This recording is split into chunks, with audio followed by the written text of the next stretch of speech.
What's up guys? Nandito na naman po ang inyong kabugnoy. Nagbabalik! Hello guys, for today's video nga pala nagpunta po kami ng dagat. Dahil po ngayon ay Sabado de Gloria, ay di ang tubig ho pagkakarni Gloria.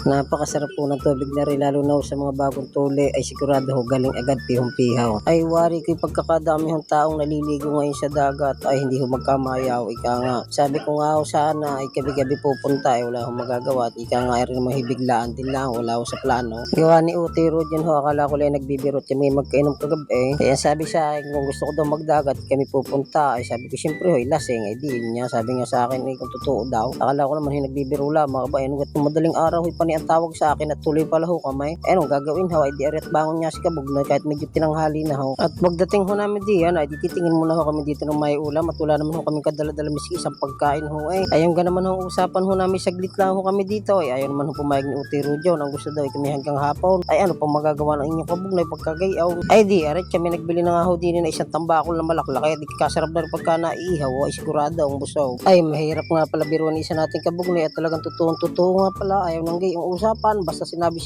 ay dito lang ho, ari sa gisges, malapit to sa pier, ay dito na lang ho kami, dito na may mura-mura laang, hindi ho kaya sa medyo mamahalin, alagay, hindi naman ho lasa ng dagat at maalat, di gaho, tarararang. Ay di ari ho, agad na ho kami markilaho din ng cottage, ay sabi ko naman ho kay Uti Rodyon, ay mas maganda ko siya makakauwi sa kanya at makakuha din ng ikanga ng kaldero at medyo mahal ho ang kanin din eh. Kaya agad muna ho kami nag-uwi at nagkuha ho kami na ibang gamit sa kanila at para naman ho kami may gamit din eh, kahirap po na walang gamit din eh. Ay total malapit naman ho din eh sina Uti Rodyon, dito lang ho sa Montesillo, ay di nagbalik ho kami sa kanila at kukuha nga ho kami ng ikanga kaldero at dito na ho kami magsasaing, gawa kanina ho bumili kami ng kanin, isipin yung isang order ho ng kanin ni 30 pesos, ay para nang sa Jollibee pagkagay, nag-request pa ng kanin, magkano sa Jollibee 35, naka-aircon ka pa, ay di 30, ay yayaman na may tindahan pagkagay, tarararan. At ito guys, nandito na po kami sa tabing dagat, ay kita nyo naman guys ang bangka, ay masarap sumakay diyan, ang kasi medyo mahal na din ho, ay huling sakay ko yung bayad ko lang 50 pesos eh, ewan ko lang ho ngayon kung magkano na, ay lahat na hinagmahalan eh, ako na lang ho ika nga ang hindi nagmamahal eh,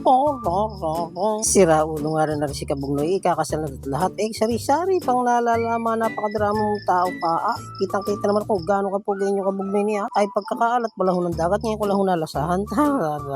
at ito na guys, nang maluto na itong ating sinaing, ay agad na ho kami lalapang nan at medyo gutom na ho kami niyan, wala pa kaming almusal nan. Dahil lang over ho kahapon, ay di susundot ho kami ng lambanog, may baon ho kami din ng lambanog, wari ko 3 pandak din ho aray, kaya ginarit kami na may dadalawa. Ang ulam ho namin diyan, yung ika nga ay chicharong bulaklak ho, tsaka pritong manok, nabili ho namin din sa may labasan, ay quality nga rin ho ang lasa eh. Tapos habang nakain kami niyan, di siyempre niluluto pa namin ho, kami ika nga aring aming tambakol na yan, kasasalo lang ho, di may titimusan na din yung klaseng yan, ay pagkakalaki naman ho, ay kitang-kita nyo naman ho, ay talagang ubos yan mamaya, awa. Ay di ari guys, at si Mrs. yung nagluluto na rin tambakol na aray, sabi ko siya na at siya na may magaling husagar ng pag-iihaw, ay kita nyo na magpapasensya nyo ng aming kalan, ay buti nga may minakuha pa, ay pagkakalito ng aming ihawan, ay di binabaliktad na lang ho ng ayos para ang luto ay pare-parehas, ika nga panapanabayhaw. Tapos nagbili din ho kami diyan ng pakuan at ng aking mga batuta naman ho, ay di may makutib naman ho habang naglalangoy. Tapos ang aking binata naman ho, ay di patambay-tambay lang din eh, tayo pa maglangoy, takot yata sa tubig,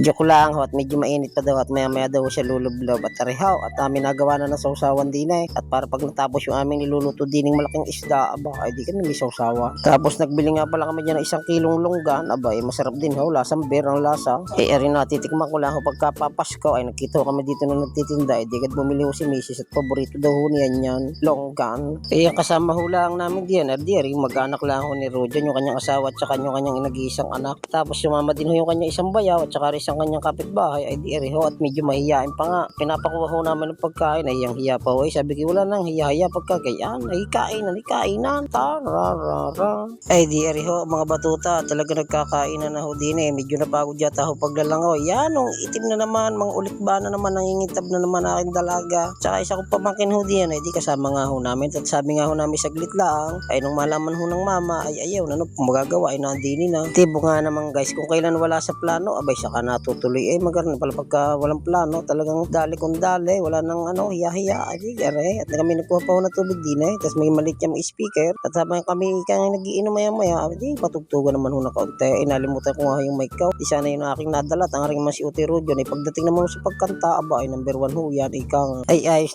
naman ho aming napistuhan, inarkila ho namin isa lang lamisa, ay sabi naman ho nung may-ari na ray, ay pwede na din daw hong gamitin yung isang lamisa hanggat wala pa hong naarkila, ay di maluwang-luwang ho itong amin, dalawang lamisa ang aming gamit. At habang niluluto ho namin yung aming pulutan, ay di kami nagtagay-tagay na ho ni Utoy Rodio, no, ika ngayon maumpisa na, sa mamaya at mamaya kami siswimming din naman ng kauntian, kaya ho kami nagpunta din eh, di arihot, para naman ika ngayong aming tuli ay gumaling-galing na, tararara. Tapos guys, may dumating di ang mga badyaw, ay natugtog, ay di siyempre ho napasayaw na inyong kabugnoy, hindi ko na ho naipakita sa video, at na-delete ko na ho ay hindi ko na ho na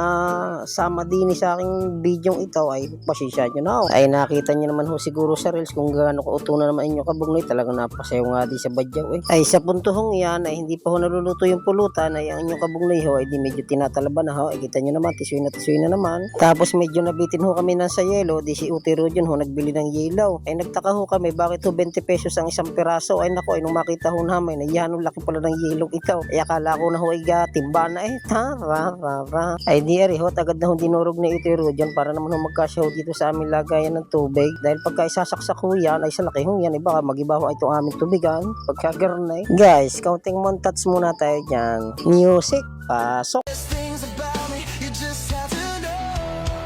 Sometimes I run, sometimes I hide, sometimes I'm scared of you, but all I really want is to hold you tight. Sa bintana'y lagi nang nag-aabang ng iyong sulyap habang nagdaraan. Parang di mo pansin ang mga ngiti ko, manhid ba ang puso at damdamin mo? At are guys, sa wakas naluto na po ang aming pulutan. Ay quality guys yan, napakasarap nan, sariwang parang si kabugnoy pagkagayon, talaga namang yummy. Ay siguradong lasing na naman ito, baka makauhyo nito ibang alas 4 ng hapon o kaya mga alas 5. Ay pagkagarin naman kasarap ang pulutan, abay alang naman ating urungan yan, ika nga, tararara. Paano ba yan guys, hanggang dito na lang po aking video, sana po inyong nagustuhan, at yung inyong nagustuhan naman po, palambing naman po, baka naman po pwedeng pakipalo, like and share naman po. Paalam.